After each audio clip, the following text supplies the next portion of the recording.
Okay, so sorry for the cutoff again. In the previous video, we were just discussing the media's effects on family growth. So I'd like to briefly review this last video, which was talking about social media's pros and cons. It was actually specifically mentioning Facebook addiction.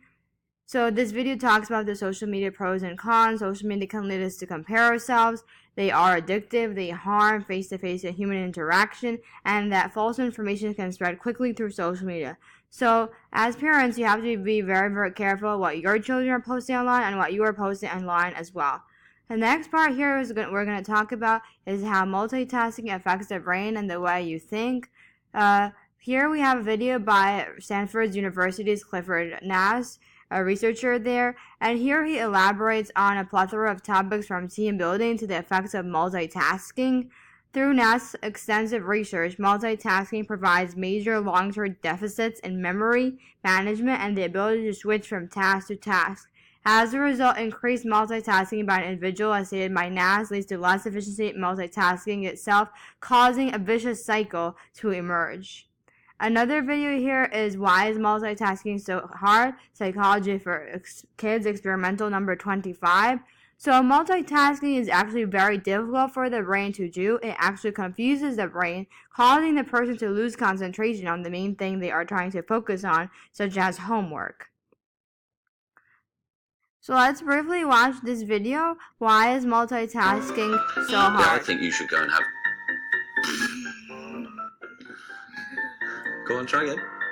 It's time for you and me to go and have some lunch. We all know it's not always easy trying to do two things at the same time. But often we actually do it without even noticing. So why is it sometimes easy and sometimes hard? In this activity, you and your children will investigate why some types of multitasking are much harder than others.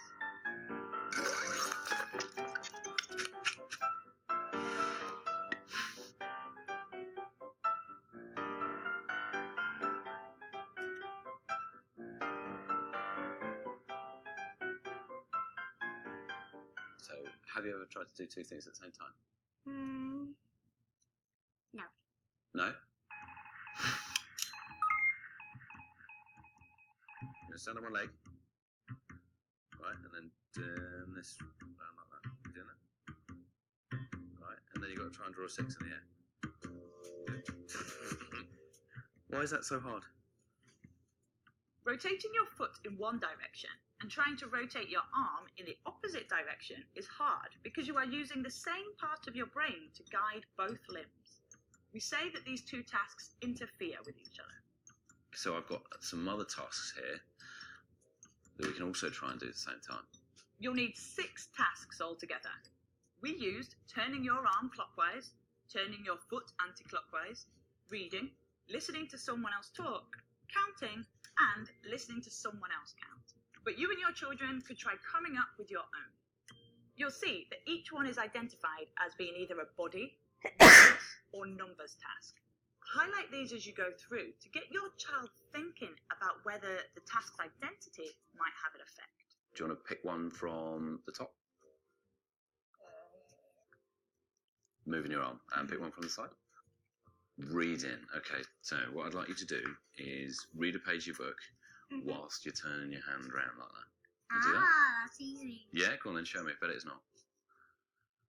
Tilly and her friends. Reading and moving your arm use different parts of your brain, so there's less interference, which makes the tasks easy to do at the same time. Should we mark on here whether it's easy or difficult? So you said it was... Easy. Easy, so we put a big tick in. Record your results in a table. This is a good way to start observing the results of your experiments, and will also help you figure out whether there is a pattern to which type of activities are difficult to do at the same time. Listening to me speaking and you're reading at the same time. Yeah, I think you should go and have... Play around with the various combinations and ask lots of questions as you go.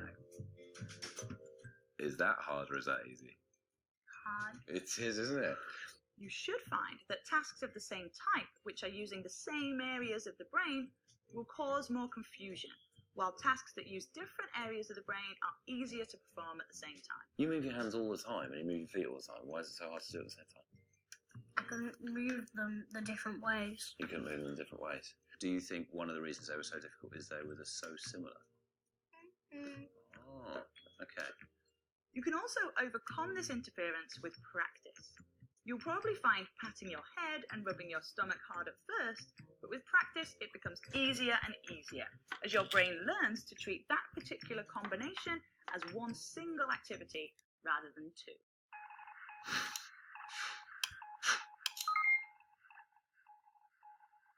So we've had loads of fun today.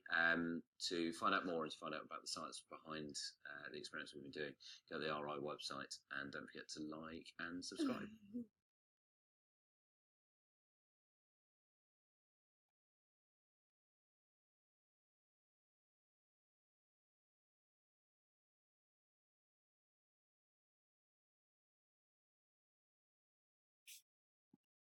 So we see here in this video that it is very difficult to multitask using the same side of the brain at the same time. It's easier for the brain to use different sides of the brain at the same time. So multitasking confuses the brain. So you cannot, for example, read at the same time as moving your right arm or something. It's very difficult to do. So you could, but it's very difficult to do so. So that's why multitasking is not really a good idea, because you lose concentration on the main task you're trying to focus on, such as homework, for example, or doing washing the dishes or something, a chore that a child has to do or something like that. Okay, so in this image over here, we have the differences in cognitive efficiency with versus without multitasking. So your brain, if you're concentrating on only one task at a time, your brain is 100% focused. Your brain on multitasking, however, your brain is not 100% focused. See, there is a lot of wasted brain power. So maybe you have task 1 over here, maybe studying, you're focused on only 10%, and task 2, maybe texting a friend, you're focused on it 10%, and the rest of the brain is not focused on either of the tasks. It's very, very confused. So as if displayed in the image, cognitive abilities are highly effective during complete focus and attention on one task.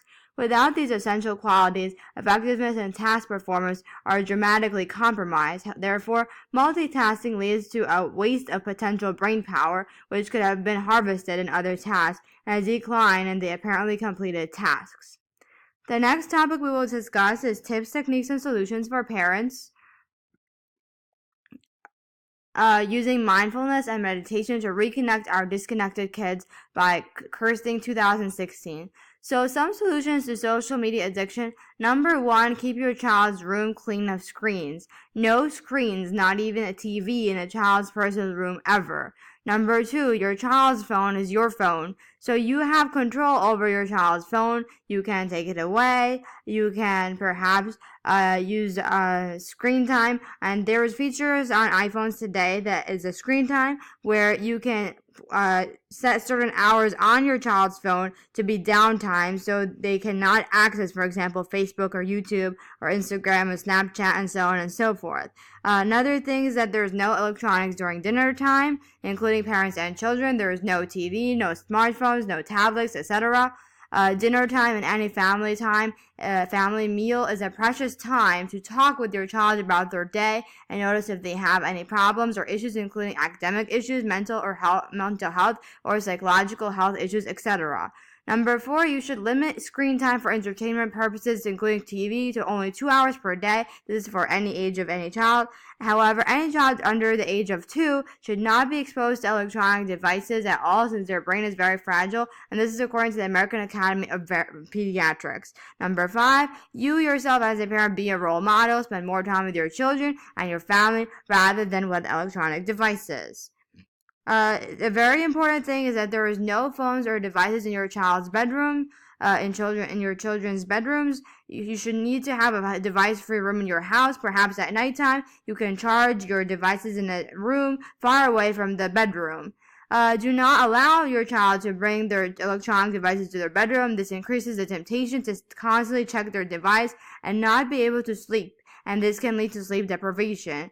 And also very important, do not let your child have their phone or their tablet next to them while they are sleeping. Another solution to the social media addiction is using cognitive behavioral therapy, also known as CBT. Making sense of cognitive behavioral therapy. This video talks about what is CBT and when it's needed to see a cognitive behavioral therapist. So CBT, you can also do this with your child at home.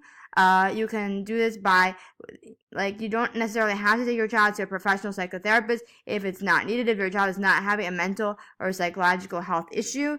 CBT involves changing your thoughts, changing your behaviors. So if you have a negative thought, you can change it to a positive thought. If instead of having a negative behavior, such as lying, you can change it to a positive behavior, such as thinking positively about yourself, that you are a successful person, for example. So changing your thoughts, your cognition, changing your behaviors from negative to positive, and T stands for therapy. So by thinking positive thoughts instead of negative thoughts, it will help improve a person's thoughts, which can in turn improve their mental health. Another important thing is that cybersecurity is very, very important. Here in this graphic, it says we want you to be aware of your social media presence. It is your choice to have a social media presence. It is your duty to make sure you are responsible and maintain good OPSEC practices. Do check your privacy settings often. Do not friend strangers. Do be aware of your family's social media presence. Talk to them about OPSEC and what details they can share socially. Do not share personally identifiable information. Do not post information you wouldn't share in other social settings. If you wouldn't say it, don't post it. Use common sense. Don't share U.S. Army information that has not been officially released. Don't share information that has not been officially released to the public, even about personal information about yourself. Don't post details about movements and taskings. Do not spread rumors or speculations. In general, never spread rumors about anyone because usually rumors are false. So OPSEC stands for Operations and Security. So we want you to be aware of your social media presence. So parents need to be aware of what their children post online. Children should not post anything random online, especially personal information, personal identifiable information. On social networks such as Facebook, children should not share information to the public. They should not change the settings from public to private. They should change the settings from public to private. They can share things with their friends and people they trust, but they should not share it with people who they don't know and they don't trust. Most importantly, children should not share their birthday or social security number as public information. In fact, a child's social security number, and really the birthday as well, should be kept private and should not be shared online.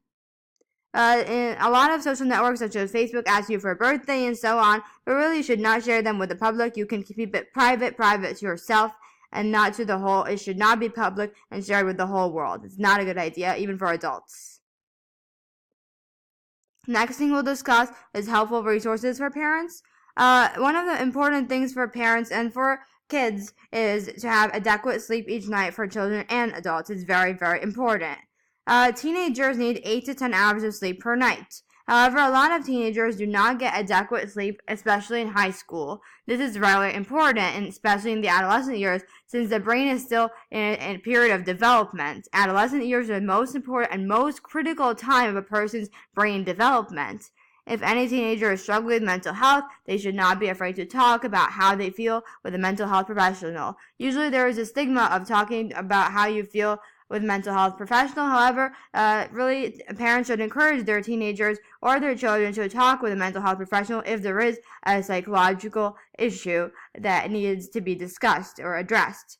For an adult, even in their early to mid 20s, also known as a stage of emerging or young adulthood, it is recommended that they get 7 to 9 hours of sleep per night, according to the National Sleep Foundation. So this graphic here from this National Sleep Foundation is a poll about the sleep in the modern family. According to the National Sleep Foundation's 2014 Sleep in America poll, many children are not getting the sleep they need.